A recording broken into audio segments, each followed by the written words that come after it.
Jesus Cristo segundo Mateus.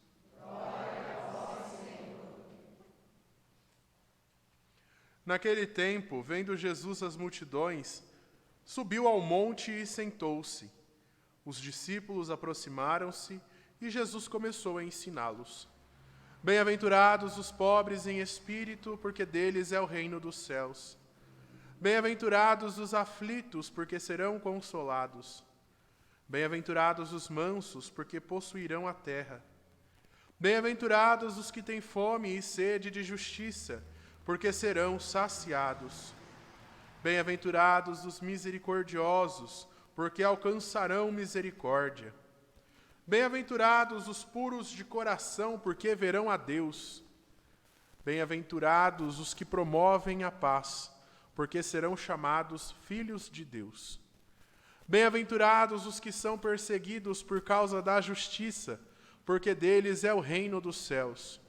Bem-aventurados sois vós, quando vos injuriarem e perseguirem, e mentindo, disserem todo tipo de mal contra vós por causa de mim. Alegrai-vos e exultai, porque será grande a vossa recompensa nos céus. Palavra da salvação.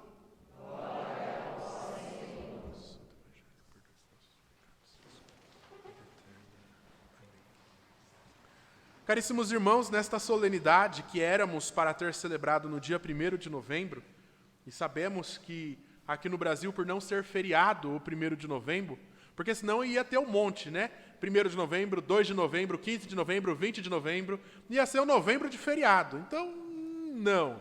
Então, aqui a igreja preferiu, já que não teve feriado, jogar para o domingo seguinte, que é esse em que nós estamos, para celebrar a santidade de vida. Aqueles que nos precederam na nossa vida, aqueles que subiram para contemplar a face de Deus antes de nós, que já nos precederam na morte e agora mais ainda que nos precederam por contemplar a face de Deus e cumprirem em sua vida aquilo que nós ouvimos na segunda leitura de hoje. Nós ouvimos aqui no versículo 3 de modo especial: todo o que espera nele purifica-se a si mesmo, como também ele é puro. Se nós carregamos em nossas costas o nome de cristãos, se carregamos em nossa fronte, em nossa cabeça, o sinal da cruz de quando fomos batizados, e por isso recebemos o nome de cristãos, precisamos agir como tal. E como é que age um cristão? Como Cristo, como o Senhor. Então, se o Senhor é puro, cabe a nós, vai nos dizer São João, que também sejamos purificados, que também nos esforcemos para a purificação. E a purificação na nossa vida acontece mediante a confissão.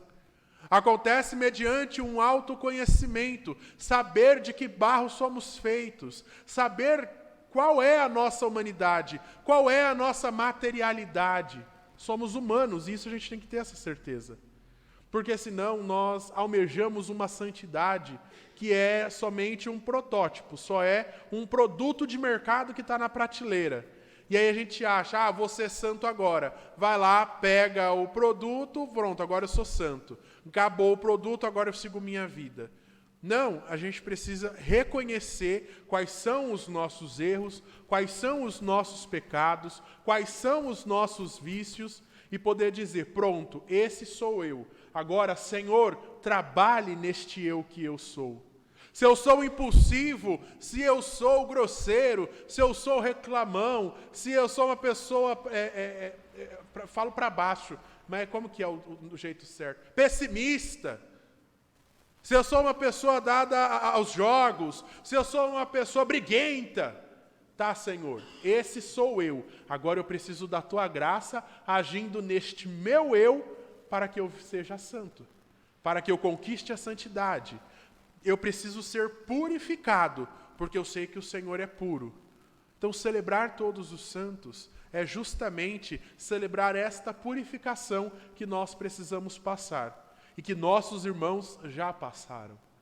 Conhecermos uma Santa Rita, conhecermos um São Francisco, conhecermos um São João de Capistrano, conhecermos estes que foram reconhecidos pela Igreja como santos, é percebermos que Deus se utilizou daquilo que eles possuíam enquanto humanidade, purificou esta humanidade em vista da santidade. Só que aí nós ouvimos na primeira leitura que não são só estes, não só São José Sanches, o próprio São José, não só a própria Virgem Maria, não São João Batista, Santa Ana, São Joaquim, mas existe uma multidão, uma infinitude de santos. E aí São João vai dizer aqui no Apocalipse que era uma multidão, e ele ouviu o número, 144 mil. E aí a gente tem que entender o que é 144 mil para não cometer o erro dos testemunhas de Jeová. Eles acreditam, esta doutrina dos testemunhos de Jeová, que 144 mil é o número total dos que vão ser salvos. Então, vai entrando. 1, 2, 100, 250, 300, 139 mil, 140 mil. 141 mil, fechou, se lascou. Agora você vai ficar perdido. O testemunho de Jeová acredita que é isso. Não, 144 mil é o resultado da multiplicação de 12 vezes 12. Na tradição judaica, o 12 significa totalidade. Então, a totalidade vezes a totalidade, 12 vezes 12, dá uma multidão que não se consegue contar. Então, quando se usa o termo 144 mil, é fazendo referência a esta grande multidão que é impossível contar. Então, não é, pronto, 144 mil fechou, se lascou-se. Não, vai ser uma multidão, já é uma multidão. São pessoas que são desconhecidas, mas que já alcançaram a face de Deus. Então, o que é santo? É aquele que está no troninho, na honra do altar? Não, o santo é aquele que contempla a face de Deus. O santo é aquele que foi purificado e faz parte desta multidão que contempla a face de Deus. Uma recordação, tivemos o 2 de novembro, falamos da indulgência de finados. No dia 1º, quantas confissões? Aí, para você saber, foi cerca de 400 pessoas passaram lá na Santa Isabel confessando, das 9 às 10 e pouquinho. E por que isso? Para conquistarmos indulgência, oferecermos as almas que estão no purgatório, no dia 2, o dia dos finados, o dia de quem morreu e está no purgatório. Para quê? Para que essa pessoa saia do purgatório e vá para o céu. Seja um santo, seja um bem-aventurado. É para isso que nós oferecemos a indulgência. E aí, de lá para cá, quantas vezes nós ouvimos? Nossa, nunca tinha ouvido falar da indulgência de finados. Nossa, nem sequer sabia da indulgência. Não oferecia indulgência. Eu tenho 60 anos e nunca me falaram dessa indulgência. Por que que agora a igreja inventou isso? Eu falo para vocês, na igreja não inventou isso de agora. Isso é coisa que existe desde quando a igreja começou a ser igreja. Porém, caiu em desuso falar-se de indulgência, porque dá trabalho você ficar sentado escutando a confissão das pessoas. E aí a culpa, entenderam de quem que é a culpa? Dos meus irmãos padres. Não os de agora, estou falando os de antigo, os velhos. Não os velhos assim, os que já também morreram. Vocês entenderam? Porque senão fala, o padre falou mal dos padres. Não, eu estou falando dos que já morreram, que aí não tem importância. A gente reza por eles. Já morreu, não tem importância falar mal. Então, não é mal também, é constatação de verdade. Constatação de verdade não é falar mal. Às vezes. Mas vocês entenderam. Caiu-se em desuso por quê? Não, dá trabalho ficar confessando. Será que tem que confessar? Mas é real esse negócio de confissão? Então não vamos falar desse negócio de indulgência não, senão vai dar trabalho para a gente. Só que na vida do padre é ter esse trabalho, porque a função do padre qual é? A primordial função de um padre, levar as almas para o céu, conduzir as almas para o céu. É para isso que existe o padre. Mas o padre é tão legal porque ele levanta a parede. Tá, mas se ele não está levando a alma para o céu, o que adiantou ele levantar a parede? Se ele não está arrasando a missa, que é o básico, o que adiantou levantar a parede? Mas o padre ajudava a gente a limpar, que não sei o quê. Hoje, lá no Retiro dos Jovens, o povo ficou todo escandalizado, porque eu estava descascando batata. Falou, nossa, o padre descasca batata? Em casa, vocês acham que quem faz a comida de noite? É o padre, não tem gente lá o dia inteiro para fazer comida. Mas o padre faz comida? Eu vou viver de quê? Tenho 2 tamanhos por quê? Porque eu como? Mas as pessoas, não é assim. Porque o padre tem que fazer isso. O padre tem que gritar pelas focas. O padre tem que gritar pelas tartarugas. Não, o padre tem que salvar almas. O primordial da vida de um padre é salvar almas. Então, se estas almas já estão no céu, bendito seja Deus. Se elas estão no purgatório, cabe a nós lembrarmos que é nossa função, enquanto igreja peregrina, enquanto vivos que estamos, rezar para que estes sejam santos. Alcancem o céu o quanto antes e sejam bem-aventurados, tal como nós ouvimos no Evangelho. O termo bem-aventurado quer dizer santo. Quando a gente fala bem-aventurado, é a mesma coisa que dizer bendito, é a mesma coisa que dizer santo. Então, nosso Senhor, lá em Mateus, no Sermão da Montanha, no início do Sermão da Montanha, quando começa a dizer, bem-aventurado fulano, bem-aventurado ciclano, aqueles que são perseguidos, aqueles que choram, aqueles que têm fome e sede de justiça, o que o Senhor está dizendo aqui? É santo aquele que se esforça para ser purificado e cumprir aquilo que nosso Senhor ensina. As bem-aventuranças nós dizemos no dia 2, que foi este evangelho, o mesmíssimo evangelho. As bem-aventuranças é como se fosse uma receita de santidade. Então, se nós não nos encaixamos em nenhuma dessas bem-aventuranças, é porque talvez nós não estamos neste caminho de purificação. Se nós não nos encaixamos em nenhuma dessas bem-aventuranças, talvez seja porque nós não estamos sendo cristãos de verdade. Vai dizer o Senhor, bem-aventurados os pobres em espírito. Se a gente não se encaixa nessa, bem-aventurados os aflitos. Ah, Senhor, eu sou aflito, mas qual é essa aflição? É a aflição porque não conseguiu comprar a casa ainda? Então, não é nesse sentido. O que é esta aflição que nosso Senhor fala, ensina? É diante daquela dificuldade, diante daquela situação em que parece que não tem sentido. Sabe, eu estou no fundo do poço, e agora? O que eu faço de minha vida? Estou aflito. Estou com meu coração que não consegue encontrar uma saída diante deste tormento. Lembra de Esther, quando todo o seu povo ia ser condenado? Dizia ela, estou aflita. A mulher de Herodes, a Cláudia, dizia para Herodes, não mexe com Jesus, porque essa noite eu passei a noite toda aflita, porque esse homem é diferente. Então, quando não se vê uma saída, quando não se percebe uma saída, isso é a aflição. Não é esse, ai, nossa, será que eu vou casar? Não, isso não é aflição. Isso, às vezes, é preocupação desnecessária. Gente, casar dá trabalho. Você que é casado, é fácil ser casado? Vai, reage, responde. É fácil ser casado?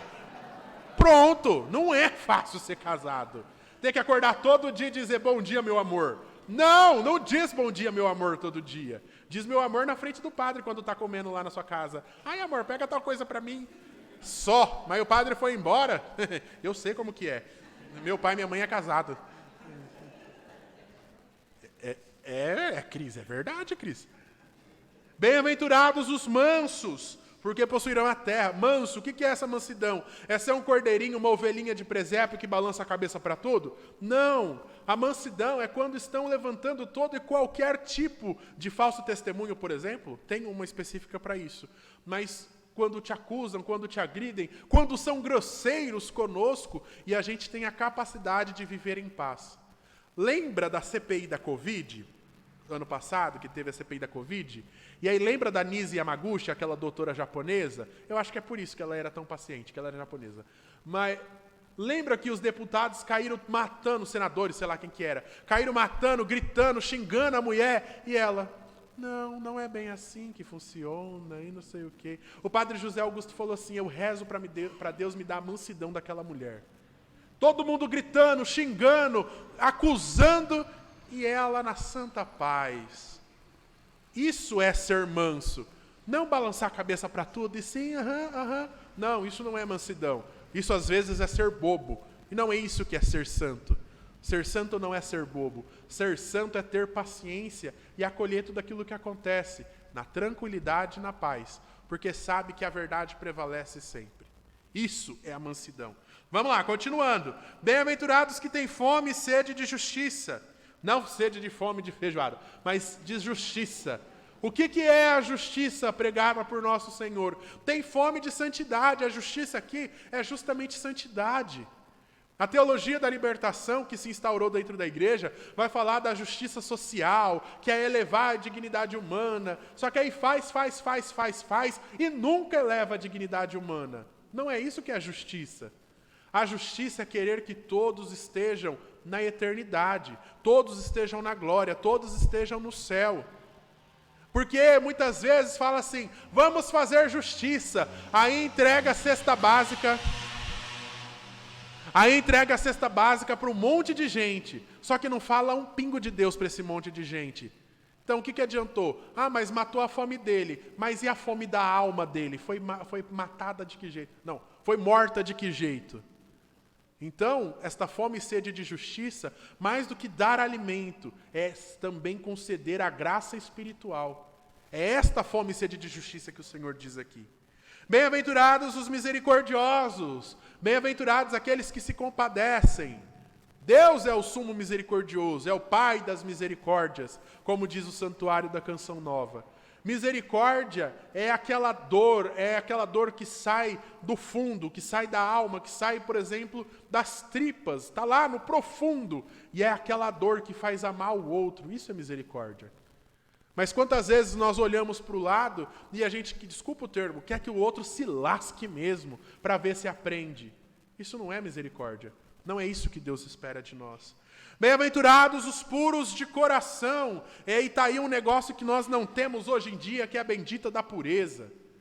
Tudo, qualquer coisinha que a gente fala, se fala errado, já leva para o outro lado. E vira um duplo sentido. Pior que quinta série.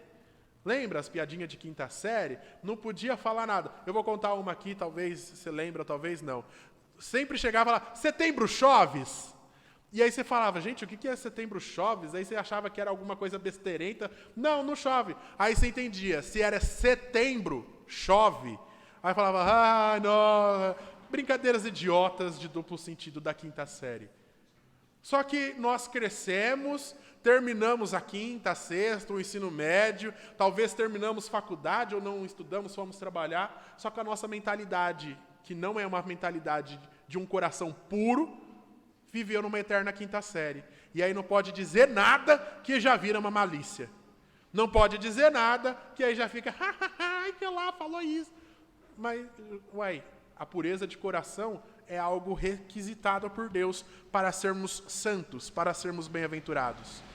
E aí nosso Senhor conclui com três outras bem-aventuranças.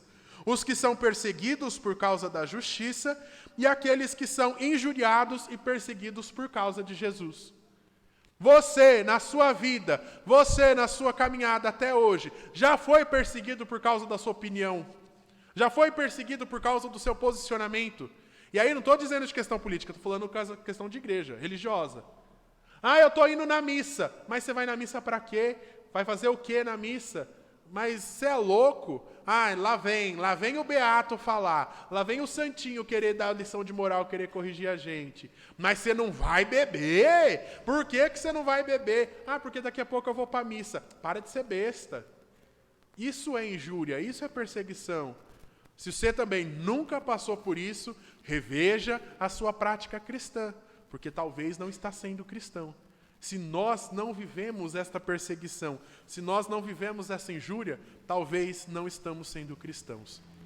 Então, olhar para a santidade dos santos hoje, neste dia, nesta solenidade de todos os santos, é percebermos a grande graça que Deus realizou na vida daqueles que nos precederam e a grande graça que Deus quer realizar em nossa vida. Santidade não é para padre e para freira só. Santidade é para todo mundo que é batizado. Você é um pedreiro, você pode ser pedreiro santo. O pai de Santa Teresinha era relojoeiro. E você para de mexer no celular. Porque quando a gente vem na missa, independente do que aconteceu ou deixou de acontecer, não é para a gente mexer no celular, ficar respondendo mensagem, ficar conversando no WhatsApp, porque não é para isso, né? Missa é para a gente adorar a Deus. Então, se a gente está mexendo no celular, a gente não está adorando a Deus. E aí, é mais uma coisa que precisa ser purificada para a gente ser santo de verdade. O que eu estava falando? O pai de Santa Teresinha, o São Luís Martin, foi relojoeiro, foi santo.